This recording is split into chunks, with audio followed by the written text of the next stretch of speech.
Welcome students to the standard 10. Today's subject is the science second and the chapter 1 is the heredity and evolution. आज आपण transcription म्हणजे काय हे बघूया. त्यापूर्वी थोडीशी इन्फॉर्मेशन. जेव्हा जेव्हा आपल्या बॉडीला प्रोटीन्सची गरज लागते तेव्हा आपली बॉडी प्रोटीन्स तयार करते. पण प्रोटीन्स तयार करण्यासाठी रायबोसोम्सची गरज असते. रायबोसोम्सवरच हे प्रोटीन्स तयार होतात. पण डायरेक्ट आपली बॉडी प्रोटीन्स तयार करू शकत नाही. तर तिला इन्फॉर्मेशन घ्यावी लागते, कोडेड इन्फॉर्मेशन घ्यावी लागते. आणि कोडेड इन्फॉर्मेशन हे कोण देत असतं? DNA.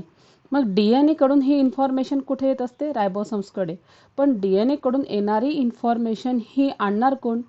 तर हे आणण्यासाठी कोण काम करतात आहे? Messenger RNA. हे मेसेंजर RNA कुठे तयार होतात?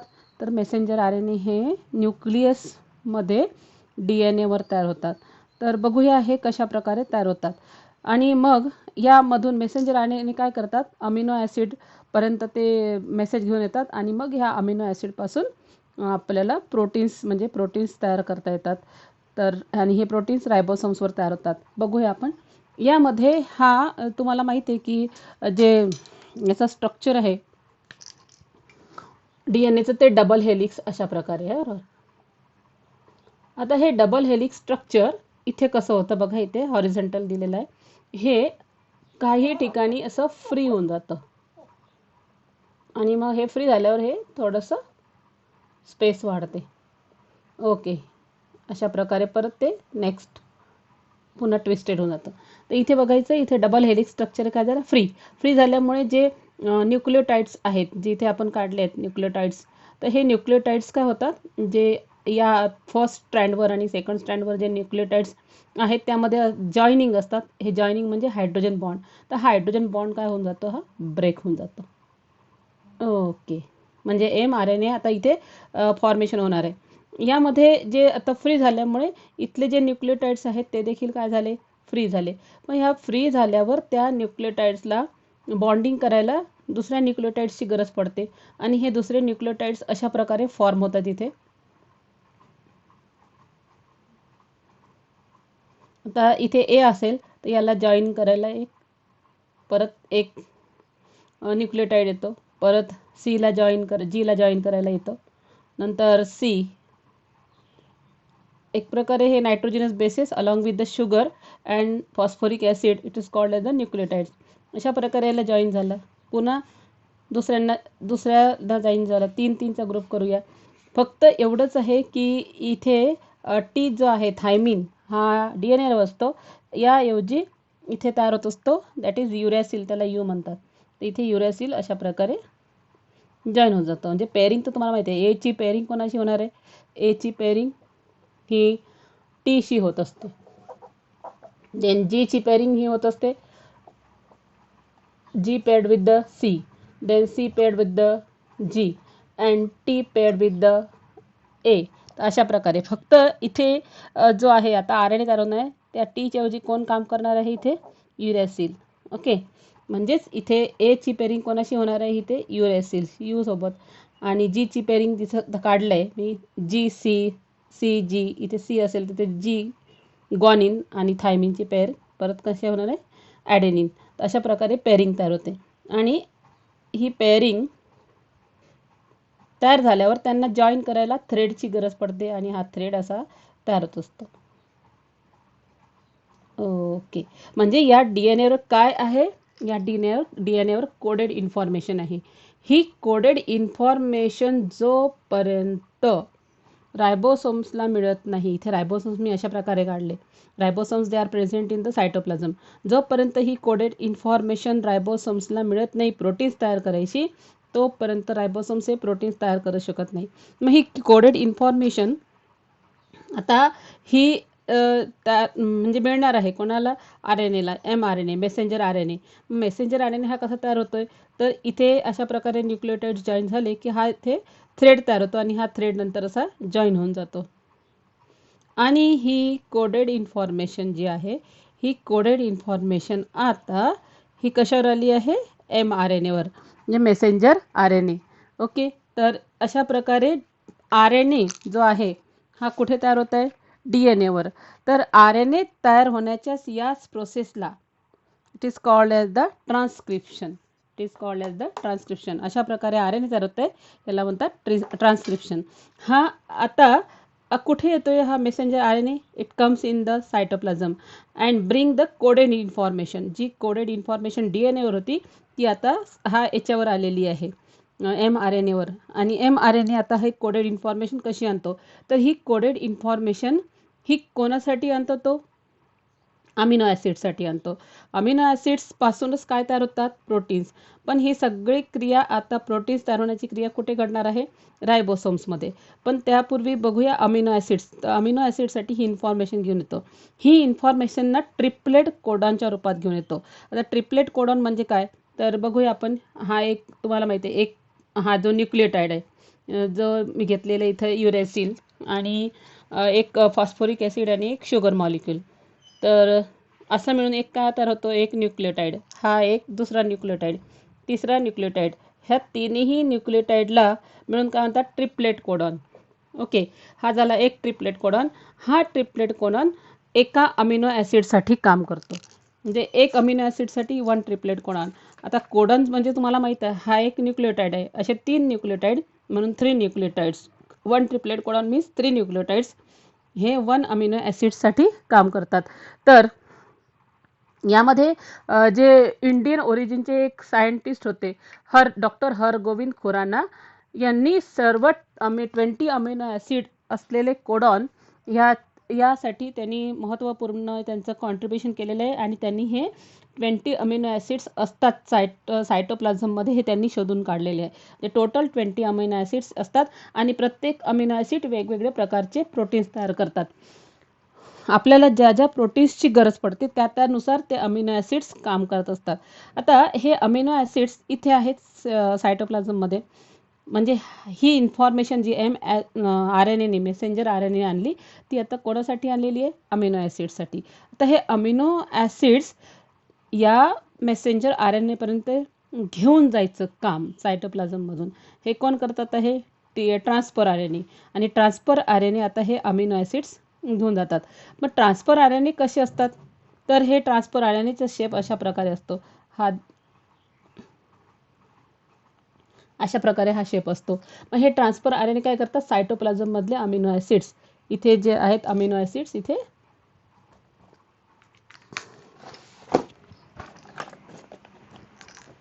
पेन संपत. तर इथे जे असतात अमिनो ॲसिड, हे अमिनो ॲसिड्स घेऊन जायचं काम कोण करत आहे? Transfer RNA. यावर आणलेले जो मेसेज आहे, ट्रिपलेट कोडॉनच्या रूपात आणलेला जो मेसेज आहे, हा रीड करता आला पाहिजे. आणि हा रीड करण्यासाठी ट्रान्सफर RNAवर यालाच रीड करण्यासाठी अँटी कोडॉन असतात. म्हणजे हे झाले काय? कोडॉन. या कोडॉननी जो मेसेज आणला आहे प्रोटीन तयार करायचा, हा रीड करता आला पाहिजे. आणि हा रीड करण्यासाठी या जे ट्रान्सफर RNA आहे त्यावर त्याच टाईपचे 3 अँटी कोडॉन्स असतात. आणि हे 3 अँटी कोडॉन्स याला बॉन्डिंग करणार आहे. म्हणजे अशा प्रकारे जे अँटी कोडॉन्स आहेत की याच प्रोसेसला म्हणतात, it is called as the translation. म्हणजे मेसेज रीड करण्यासाठी, कोडॉनचा मेसेज रीड करण्यासाठी ट्रान्सफर RNAवर जे अँटी कोडॉन्स तयार होतात, it is called as the translation. Second process is the translation. तर अशा प्रकारे हे आता याला जॉईन होणार आहे. आता हे जॉईन बघा, मी इथे काढलेलं आहे. इथे जॉईन कसे होतात ते बघूया आपण. तर हे बघा, इथे दिसतं आपल्याला हा mRNA आहे. हा mRNA मी अशा प्रकारे इथे काढलेला आहे. आणि आता याला तो जो आहे तो जॉईन होणार आहे.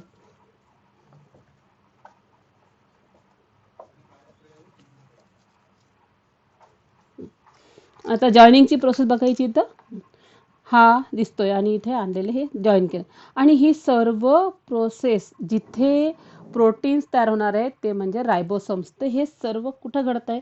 It is this process is going in the ribosomes. म्हणजे इथे रायबोसोम्स या ठिकाणी असतात. तर ही प्रोसेस कुठे घडते? रायबोसोम्समध्ये.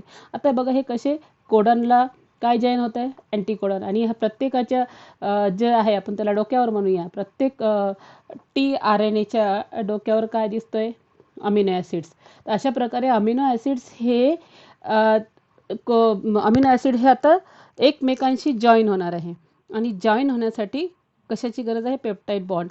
तर पेप्टाईड बॉन्डने हे जॉईन होतात. पण हे पेप्टाईड बॉन्ड जे असतात यांना जॉईन करण्यासाठी कोण मदत करतात आहे, rRNA कुठे असतात, they are present on the ribosomes. म्हणजे यावरच काय असतात, ते rRNA म्हणजे पेप्टाईड बॉन्ड पेप्टाईड बॉन्डने जॉईन करण्यासाठी आता कोण मदत करतात आहे, rRNA. अशा प्रकारे यांची एक जी आहे ती चेन तयार होते, अमिनो ॲसिडची चेन तयार होते. आणि ही चेन बघा इथं, आणि ह्याच अमिनो ॲसिडपासून काय तयार होतात आहे, प्रोटीन्स. म्हणजे बघा अमिनो ॲसिडपासून प्रोटीन्स तयार होतात आहे. ओके, तर या आणि हे प्रोटीन्स आता तयार होणार आहे. पण त्यावेळी काय होत आहे, ह्या सगळ्या क्रिया कुठे घडतात आहे, रायबोसोम्समध्ये. म्हणजे इथे काय आहेत, या ठिकाणी काय आहेत, रायबोसोम्स आहेत. आता रायबोसोम्स असतात, मग ह्याला हे जे मेसेज आहे हे रीड करता आले पाहिजे, यावरचे मेसेज हे रीड करता आले पाहिजे. मग यासाठी रायबोसोम्सवर प्रोटीन्स पण तयार झाले पाहिजे. यासाठी सपोज हा रायबोसोम आहे मी घेतलेला आहे, आणि हा जो आहे तो mRNA.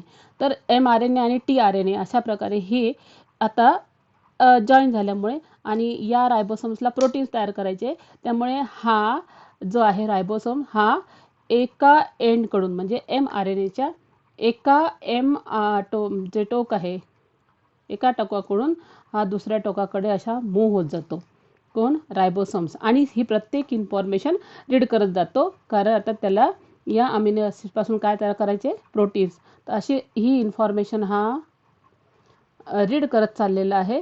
आणि रीड करता करता त्याला अमिनो ॲसिडपासून आता काय तयार करायचे आहेत, प्रोटीन्स. तर या प्रकारे जे आहेत की थोडं सरकणे एका न्यूक्लियोटाइड्सपासून, तर एका न्यूक्लियोटाइडपासून किंवा एका ट्रिप्लेट कोडॉनपासून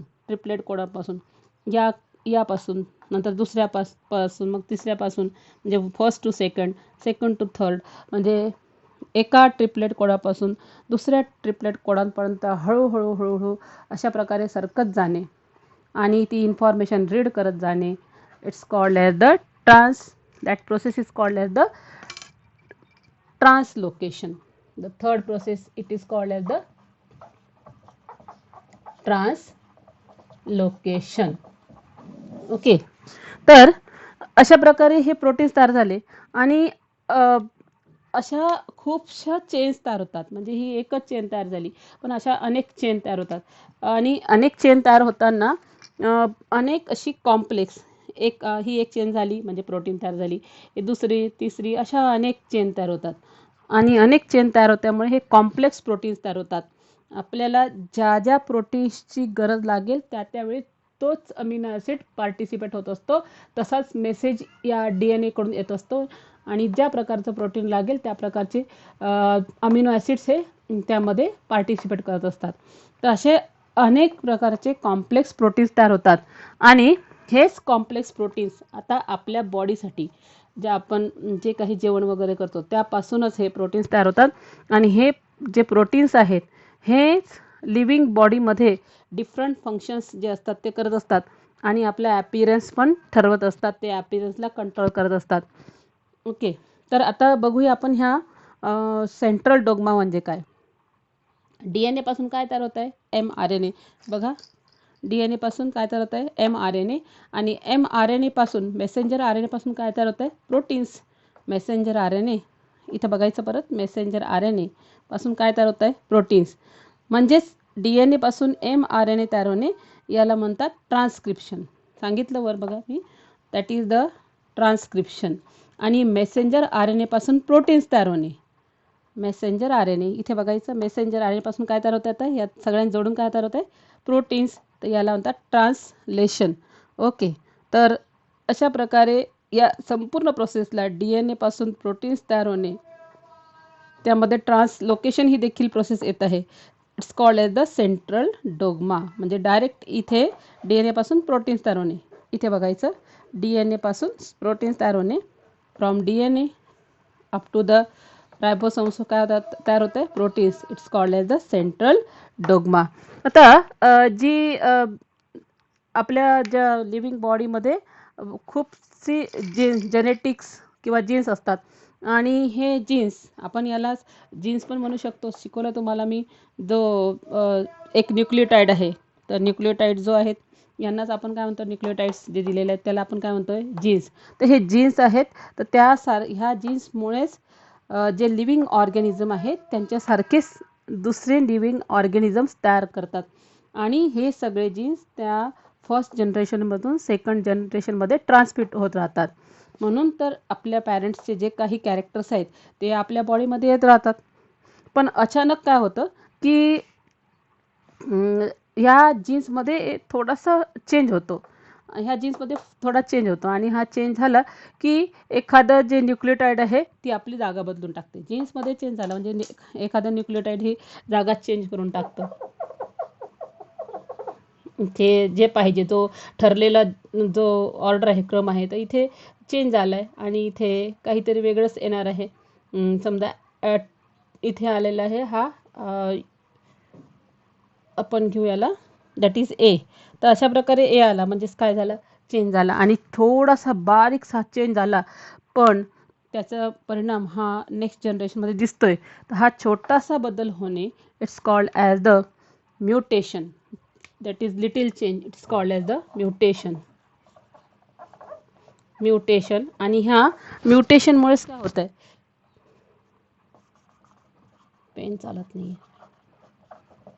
तर इथे म्युटेशन या म्युटेशनमुळेच काय होत आहे की बरेचसे यातून जे आहे जेनेटिकल डिसऑर्डर्स हे नेक्स्ट जनरेशनमध्ये ट्रान्समिट होत राहतात.